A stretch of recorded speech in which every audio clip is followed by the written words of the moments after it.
Hello, and welcome back to another fantastic episode of Scuttlebutt VR, the least formal podcast on the internet. I'm joined once again by my co-host Hermes, and we have got some big, exciting news for today. You ready? Do we? Yep, trying. There it is. You're still learning how those fingers work, huh? They just don't. More importantly, we're here to talk meta news, the Project Cambria project, or Quest Pro, as it has more recently been somewhat officially announced. We've seen leaked boxes, we've seen leaked headsets, we've seen really all of it. Like, we've got everything but the actual thing in our hands now. Tell me what you think. I did. So that video you sent over, I like that they went from the white to the black. Like, they're just like, oh, it's a total 180. It's crazy upgrade. Well, it's actually a 360, because the Quest 1 was black, and then the Quest 2 was white, and so they're like, black was a better choice. Oh, see, I missed the They tried going back altogether. once they went black. Doesn't work. Doesn't work. It's a good marketing strategy. That's all I'll say. It's a good marketing strategy because it caught my attention. I was like, okay, that looks pretty good. I'm very curious of all the features, but it looks like it's already a better strap build from the video you sent me. Definitely. Than the Quest 2 and 1 strap. So that's it. Looks like they're taking into account, like you said, some user input. So well, and that's a big deal because, like, when I would recommend people, I'd be like, oh yeah, buy the Quest 2. It's great. The first thing you have to go do is go buy a new headset or a new strap, though. Like, because the fucking elastic one that it comes with is just terrible. And I'm sure that you probably don't play yours enough for you to really notice how bad it is. But when you're like go in Demio, when you're playing for hours, like, that thing is brutal. And I do notice that I wear it enough when we do like Demio. Anything longer than an hour, you start to feel it. Like right around the 30-minute, 45-minute mark, you're like, God, I wish this wasn't like either so tight, but if it's not tight enough, then it falls off, and you're like, oh, this is just uncomfortable, isn't it? Because of like where these things are positioned on the back of your head. Yeah, and the two little plastic it never adjusters. has the right fit. Yeah, exactly. They're pressure points on the back of anybody's head, and it's like the worst spot to put them. And the overall strap is just from how the headset fits on your face to how it's like positioned and how much movement each of the arms going back of the straps are. It just never has feels like it never has an actual. Well, yeah, like you said, you gotta like fit. pinch your head in there. Basically, is the only way to make it kind of work. Yeah. So I like that. It looks like they moved the battery to the back of the strap, so you don't have this huge, gigantic, chunky brick on your face, which I think that's going to be awesome for long-term playing sessions, kind of actually balance out how it feels. It still look kind of bulky, though. It still looks big and bulky. Like, let's, again, if we're being 100% purely objective, it's still, like, on the level of Matrix and the level of Quest 1, it's still, like, here. Oh, yeah, no, it's still a big, chunky thing you're popping on your head still, like, I liked the controllers. It's got new designed controllers that don't have the infrared ring that go around, so they look like they're going to be even easier to fling out of your hand into a TV. Also noticed as well. Had a similar thought. What I am concerned about is that I've seen a lot of stuff. I've seen a lot of preview pictures, and I've seen a lot of other even the guy unboxing it. It doesn't seem like there's a way to block light. Like, it seems like it sits like a visor in front of your eyes, but you're still going to be able to get a lot of, like, input from the outside world, which I think is great for productivity and doing work and maybe even podcasting like we're doing now. But for, like, real hardcore gaming, that would be super distracting to me. Like, that would take me out, actually. I want to feel like I'm inside. Yeah, absolutely. Like we do right now. Like, we definitely feel like this is, because this is our field of view, is right, here. I wonder, though, if, like it's like we discussed when Zuck was on Rogan, that it is much better at tracking eye movement. So maybe, and it is. This is the headset they were talking about on Rogan. Yeah, maybe it's keeping the image and adjust the image in such a way, or maybe there's an additional visor that comes down or some attachment. Yeah, I I get what you're saying though. This is the model that's going to have eye and face tracking.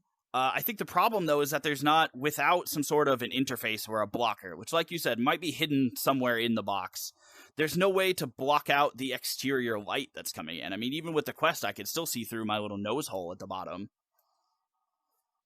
Well, have you ever tried like colored or, like an augmented contact lens? All you really have to do Well, is no, have I'm not an enough- alien. We don't have that here. We're working on it still. Right. My bad. Scratch that from the record. No, but all you really need to do is have a certain amount of, convection, and enough like prism for the light to pass through into the pupil. So as long as you have that, as far as the visor is concerned, like enough convex, all of the other light can be like distributed outward and away from the face. Even if you have completely open visors here, any light coming in can be refracted away from the face, so your eyes can't perceive it. That might be how they're also fixing part of the motion sickness, because your brain I would doesn't be feel fucking like impressed. it seems like a cheaper route as well. I don't know where That seems cheaper than just putting a plastic gasket around it, because that's what I thought they're going to do, is just have a light blocker that clips on. Well, no, cheaper than like software and hardware in like eye tracking software, and making a digital like fix for something that's pretty physically easy to fix, either a blocker or a refractor. So obviously neither of us have had the Quest Pro in hand yet. All we've seen is this one crappy video. From what I understand with their eye tracking and kind of eye tracking in VR in general, it's mostly for a process that's known as foveated rendering. And so basically what they do is they make it so whatever your eye is currently focused on is the highest resolution. And that lets them save on computing power, because everything out here can be kind of, blurry and not as focused, and the human eye tends to ignore it. I don't know if there's anything like as far as orienting itself with the person. Like, I don't know how much more into the eye tracking it goes on beyond that, other than, matching to your avatar and making it so when you look left, it looks left kind of deal. Adding that next level of interaction and presence, which is what they've been pushing this Quest Pro for. They, as far as I've seen, haven't even been marketing it for gaming specifically. Yeah, and I don't know. I'm just curious to see, and I wonder how close that leak video I put in quotes here is to the final product. I feel like that has to be a production model, because it came in a box like that was printed with all of the final marketing materials. When you get production samples and stuff, usually they're just in a normal cardboard box it doesn't have the actual finished branding all over it. Also, I don't know if you did any research into where the video came from, but it's a hilarious story. No, I did not. An engineer left it in a hotel room. And somebody cleaned the hotel room and they found it. And now it's sitting in Lost and Found, which is where that video was taken. It reeks of someone left their iPhone in a bar. I don't know if you remember when that situation happened. Oh yeah, I think it was like the iPhone 3 or something. They were designing it. A dude it gets leaked months early because a guy just left it on the bar when he left in California. One of the engineers. But it's weird because it's this video and the guy's taking it out of the box and he's like handling it, kind of going through it to show you what it is. And it's like, that's not his property. That would be like if I left a suitcase at a hotel and they were like, let's see what's in here. Interesting. Like, as though that doesn't happen at every airport ever. It does, but they don't make a Twitter post about it. So I guess what I'm trying to say is I wonder how much longer that guy's going to have his job. And was it worth it to be the guy who leaked the Quest Pro? I mean, if he did his channel correctly, he could set it up so that the first 1 million views he gets, boom, gets him enough ad revenue to at least cover him for the next year, if he does it smartly. If he was prepared in advance. This seemed like a very spur of the moment thing. I have no idea, but it's been around a lot. We are not even close to the first YouTube channel to be covering this footage. So in addition to what he recorded, it's making the rounds. Right. Well, if it's making the rounds and he did it smartly, good on him. He can make $1 million. If not, sorry, bro. Well, right now in the post it said a good point. He's just waiting because if nobody claims it within 2 weeks, he gets to keep it. I'm sure since he made a video on it and now it's been claimed because millions of people have seen it through various different channels. Like, guaranteed it got back to that one guy who was like, fuck.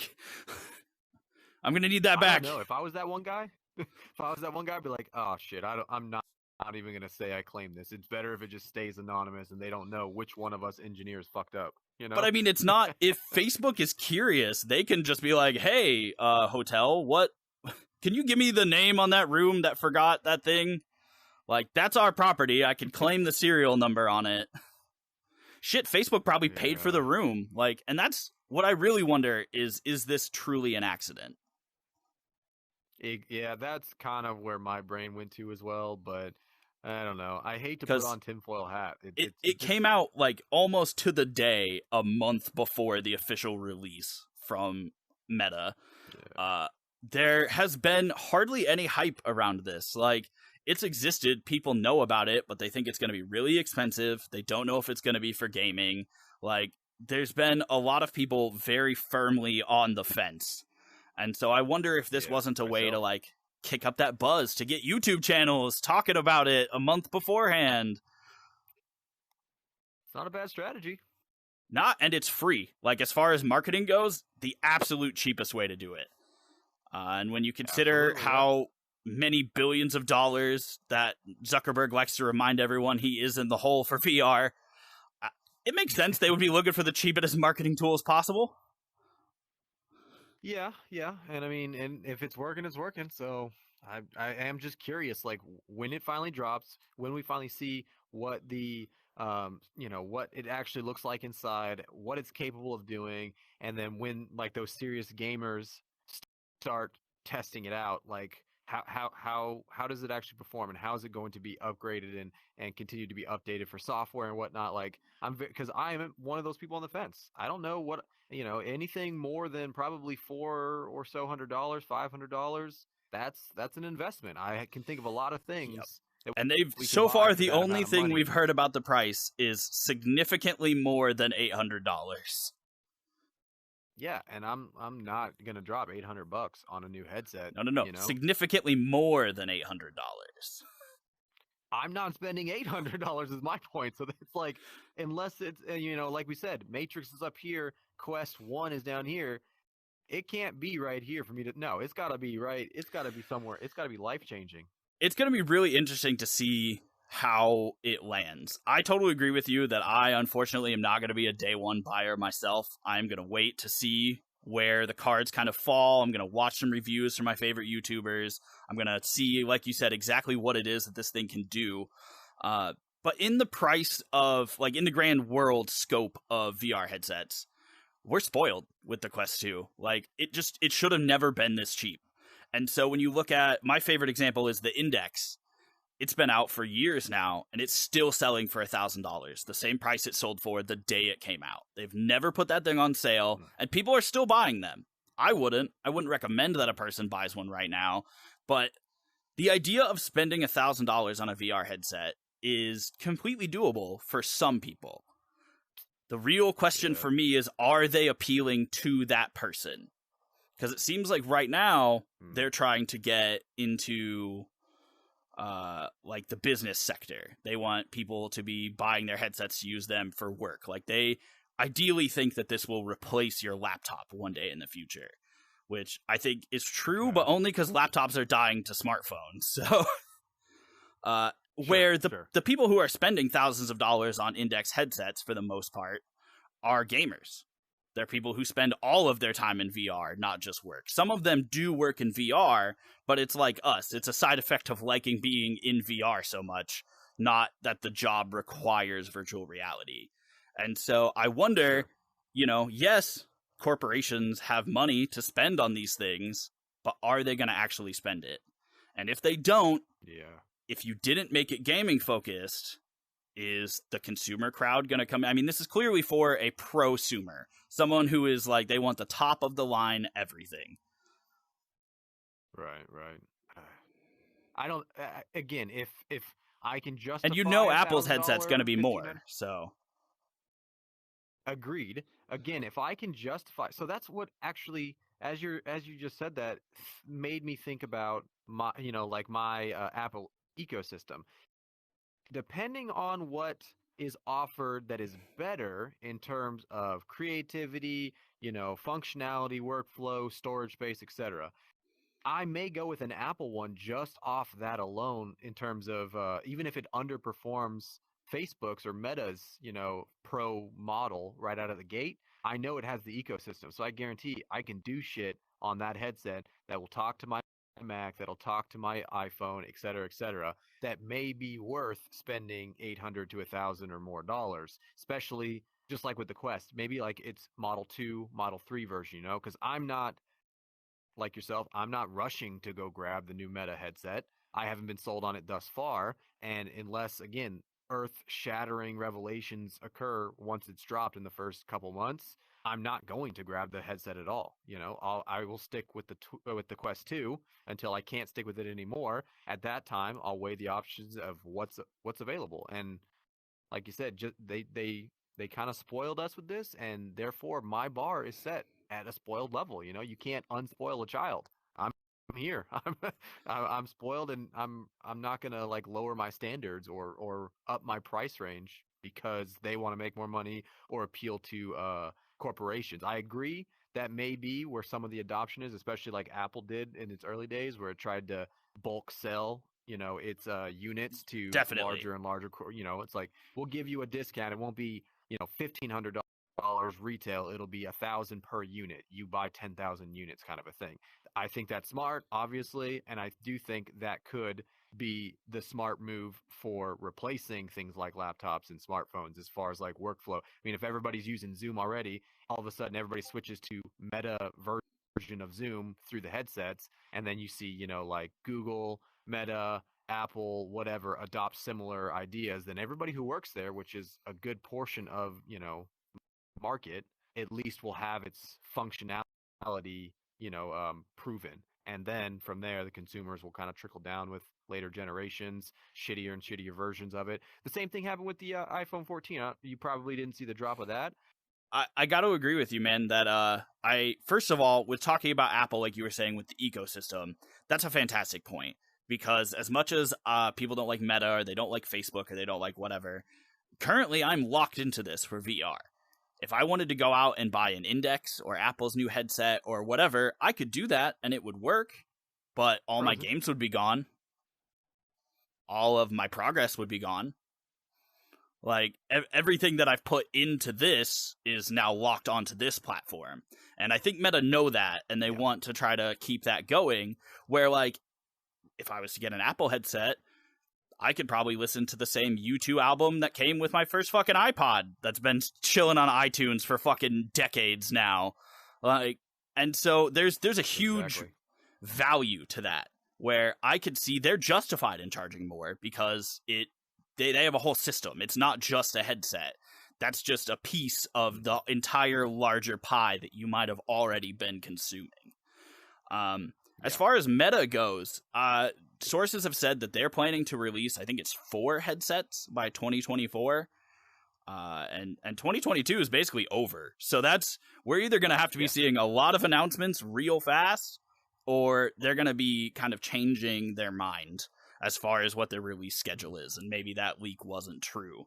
What I'm curious about, I was considering this the other day, because I think they're going to release the Quest Pro, and then the Quest 2 is going to be their kind of like basic gaming focus. Like you said, the entry level, here's the cheaper one that does most of the things. And then you can get the Quest Pro if you know that you really want eye tracking, or you need face tracking, or the updated controllers are a huge advantage to you for whatever the reason. What if at the event next month, they're just like, oh, we're here to announce the Quest Pro and the Quest 3, just out of nowhere. Like, that would be honestly incredible, I think. People would have no idea. They would be blindsided. because all we've seen about Sure. are leaks for Project Cambria, aka the Quest Pro. Like, nobody's even talking about a Quest 3. They're only talking about how expensive the Quest Pro is. So that would be just like ace up the sleeve to show up and be like, here's the Quest Pro. It costs $1,500. By the way, there's a new Quest 3. It's $500. Like, which would be right in line with what they're currently charging, especially with the $100 boost. And that would, dude, people's minds would just explode. Yeah. I mean, I'd be one of those people that'd be like, I see what you did there, Meta. I can only appreciate this, the craftsmanship, the sportsmanship of it all. You got me. All right, let's check this new Quest 3 out. It would be like, oh, all of these leaks, like this video, they were on purpose. They're smoke and mirrors. It's look at this hand so you don't notice what we're doing back here, Yeah. So no, that's definitely. I mean, I'm not predicting it, but I'm just saying, shit would be tight. If you did, timestamp right here, guys. It's out there on YouTube. Theron called it, just so you're aware. Well, man, I think that really wraps up kind of like the updates that we've gotten on the Quest Pro and where it's positioned in the market. It kind of just seems like we've got nothing left now but the waiting. October 11th is the Meta Connect event. So unless there's another bigger leak, so far we've seen software on the inside as far as like what a new home area looks like. We've seen what the outside looks like. We've heard people who have used it and given their experience of what they thought of it. But all of that is anecdotal to this point. We've gotten literally everything but to put it on our own heads and try it out ourselves. Coming then. I mean, I'm sure. I don't know, just in the nick of time. So, I mean, stay tuned till October, guys. Definitely subscribe to the channel if you haven't already. Hell yeah. Awesome. Well, thanks for joining me, Hermes. Thanks for chopping it up, talking about the new Quest Pro. We'll see which one of us gets it. Maybe we can go in together and then each of us can have a controller. It'll be like a divorce kid, I can have it on the weekdays, you get it on weekends, like. We're going to also have to invest in a lot of sanitizer, but otherwise this will work. Well, that's it, folks. Thank you so much for watching another insane episode of Scuttlebutt VR. And as always, don't forget to bring lots of sanitizer.